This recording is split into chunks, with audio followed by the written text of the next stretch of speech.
Halo semuanya, selamat datang di pembahasan kita kali ini. Gini, gue tahu banget kalau lo memutuskan buat ngeklik dan dengerin sesi ini, kemungkinan besar lo lagi ngerasa kecewa berat sama diri lo sendiri. Lo mungkin lagi rebahan, ngerasa capek banget karena ya lo baru aja menangis lagi buat sesuatu yang lo pikir, hah, bukannya gue udah selesai ya sama urusan ini? Oke, coba sekarang lo tarik napas panjang, tahan bentar, lalu hembuskan. Dengerin gue baik-baik ya. Di sesi ini, kita bakal bongkar tuntas apa yang sebenarnya lagi terjadi di dalam diri lo. Dan gue jamin, habis ini lo bakal ngelihat situasi ini dengan kacamata yang jauh lebih jernih. Oke, yuk kita bedah situasinya. Skenarionya tuh biasanya persis kayak gini. Minggu lalu lo ngerasa udah keren banget. Lo udah bisa ketawa ngakak nongkrong bareng teman, kerja lancar jaya tanpa sedikit pun kepikiran buat ngecek HP, dan lo udah berhasil ngelewatin berbulan-bulan tanpa sedih-sedihan mikirin mantan. Lo pasti mikir, wah gila akhirnya gue sembuh nih, gue udah move on. Tapi tiba-tiba hari ini, entah karena kebetulan nyium wangi parfum yang familiar pas lagi di minimarket, atau gara-gara algoritma Spotify yang tiba-tiba muter lagu kebangsaan kalian berdua dulu, boom, pertahanan lo hancur lebur seketika. Dada lo mendadak sesak, mata mulai panas, dan malam ini lo kembali meringkuk nangis persis kayak hari pertama lo putus dulu. Di dalam kepala, lo pasti lagi sibuk banget nyalahin diri sendiri kan? Lo merasa lemah dan mikir kalau proses move on lo yang udah berbulan-bulan ini gagal total. Tapi, tolong ingat ini baik-baik.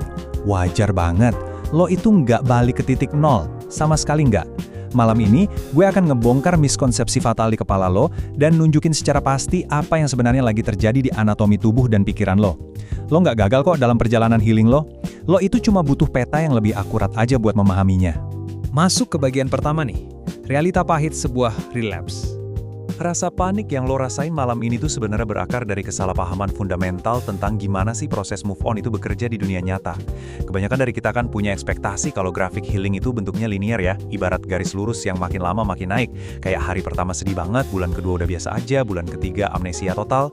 Padahal realita dari grafik healing itu bentuknya lebih mirip benang kusut atau roller coaster.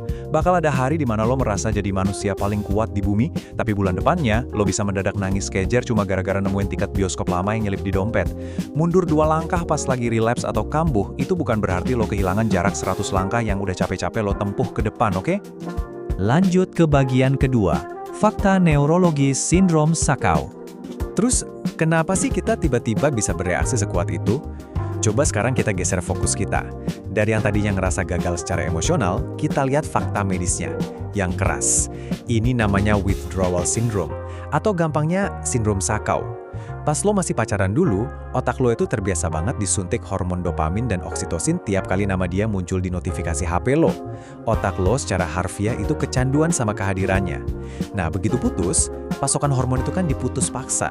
Jadi tenang aja, lo nggak gila kok. Otak lo emang beneran lagi menderita gejala butuh zat kimiawi. Mari kita urai reaksi berantai yang lagi heboh di dalam kepala lo saat ini. Pertama, pemicu terdeteksi, bisa lagu atau parfum tadi. Kedua, amigdala alias pusat memori emosi di otak lo langsung kaget dan aktif. Ketiga, sel-sel otak lo secara otomatis langsung nuntut asupan dopamin yang hilang. Ibaratnya mereka teriak, ada pemicunya tuh, mana dopamin gue? Dan keempat, jadilah kepanikan emosional. Jadi paham ya, lo nangis itu bukan karena lo bener-bener pengen balikan sama dia, tapi karena sel-sel otak lo lagi sakau, nuntut asupan kimiawi masa lalu. Sekali lagi, lo sama sekali bukan orang yang lemah secara emosional, lo cuma lagi bertarung ngelawan anatomi biologi lo sendiri. Masuk ke bagian ketiga, memori versus ilusi kangen. Tahu fakta biologis tadi emang bikin lega banget ya, tapi kita harus mulai realistis dan agak tegas nih sekarang. Karena justru disinilah jebakan paling berbahayanya ngumpet. Poin krusialnya tuh gini, masalah terbesarnya sama sekali bukan di relapse-nya itu sendiri.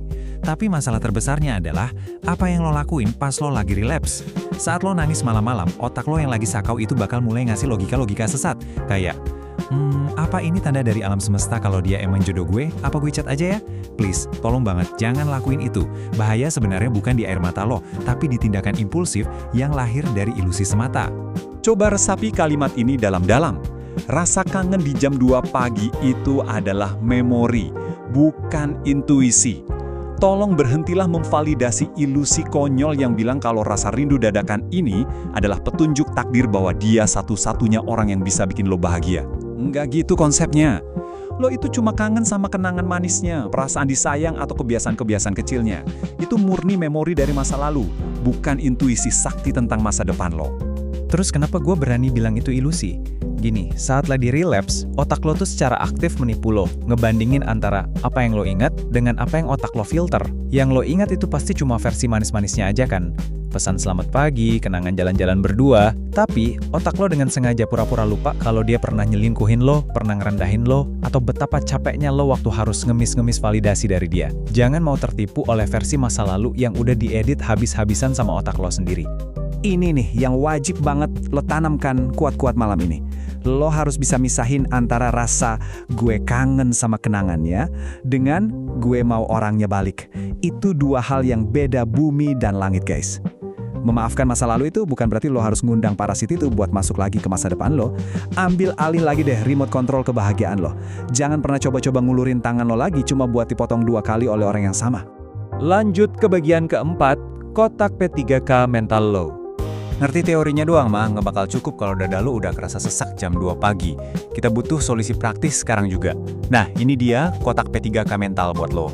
Ada 3 langkah yang super jelas, terukur, dan bisa langsung lo praktekkan malam ini juga. Supaya lo nggak bikin kesalahan impulsif yang bakal lo tangisi besok paginya. Mari kita bedah satu-satu. Langkah pertama itu murni hukum fisika. Jauhkan HP lo. Kalau lo lagi relapse dan emosi lagi mengambil alih logika rasional, smartphone di tangan lo itu langsung berubah wujud jadi senjata makan tuan yang paling mematikan. Jauhin dari kasur lo, masukin ke laci kalau perlu. Pokoknya jangan sampai lo buka profil sosmednya, apalagi ngecek statusnya. Ingat anatomi otak yang barusan kita bahas? Orang yang lagi sakau itu dilarang keras buat deket-deket sama sumber candunya. Jaga jarak fisik lo dari HP itu sekarang juga. Langkah kedua, baca surat dosa. Ini tuh realita objektif yang paling lo butuhkan. Pas lo lagi sadar dan rasional, lo wajib banget bikin daftar, semacam surat yang isinya adalah semua kelakuan buruknya, atau alasan logis kenapa hubungan kalian tuh emang pantas hancur. Tulis pas dia ngebentak lo, pas dia ghosting, tulis semua rasa sakitnya. Jadi pas jam 2 pagi otak lo mulai ngide, tapi kan dia baik kok, lo bisa langsung ngeluarin surat dosa ini. Bantai habis ilusi kangen lo pakai fakta-fakta keras dari masa lalu. Dan langkah ketiga, ride the wave, tunggangi ombaknya. Kalau kesedihannya kerasa terlalu besar buat ditahan, ya udah, jangan dilawan. Semakin keras lo nolak dan maksa diri buat nggak sedih, otak lo malah bahkan semakin nekan lo. Bayangin aja, kesedihan ini tuh kayak ombak besar di lautan. Lo kan nggak mungkin bisa ninju ombak, ya kan? Yang bisa lo lakuin cuma ambil papan selancar lo, menangislah sekeras-kerasnya di bantal lo malam ini, dan biarin aja ombak itu lewat. Karena ada satu hal yang pasti dalam hukum alam. Besok pagi, ombak itu pasti akan surut. Bagian kelima, yang terakhir nih. Selesai lebih baik dari sempurna. Tolong pegang prinsip ini baik-baik ya. Selesai atau done itu jauh lebih baik daripada sempurna. Proses move on itu emang secara alami bentuknya berantakan. Dan ya, kadang kerasa sakit banget. Tapi lo nggak perlu kok pura-pura kuat 24 jam sehari. Lo itu berharga murni karena lo ada dan masih bernafas hari ini. Bukan karena lo berhasil ngelupain mantan dengan rekor waktu tercepat. Menjadi manusia yang berani berproses, kadang tersandung dan jatuh, tapi tetap maksa buat jalan ke depan, percayalah itu jauh lebih sehat daripada berusaha kelihatan udah move on sempurna, tapi aslinya mental lo hancur lebur di balik layar. Sebagai penutup pembahasan kita kali ini, ada satu pertanyaan provokatif yang pengen gue kasih buat lo renungkan.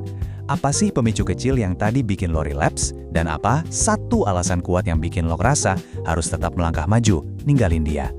Coba deh, pakai pertanyaan ini buat jurnal lo malam ini. Tulis aja, buat ngerebut lagi kendali lo. Lo punya agensi atas hidup lo sendiri. Menangislah malam ini. Habisin tisu lo, nggak apa-apa. Tapi ingat, besok pagi, lo harus bangun, cuci muka, dan lanjutkan hidup lo. Lo itu lagi melangkah maju kok, meskipun terkadang rasanya kayak mundur. Terima kasih banyak udah nyempetin waktu buat dengerin pembahasan ini, dan selamat melanjutkan proses lo ya.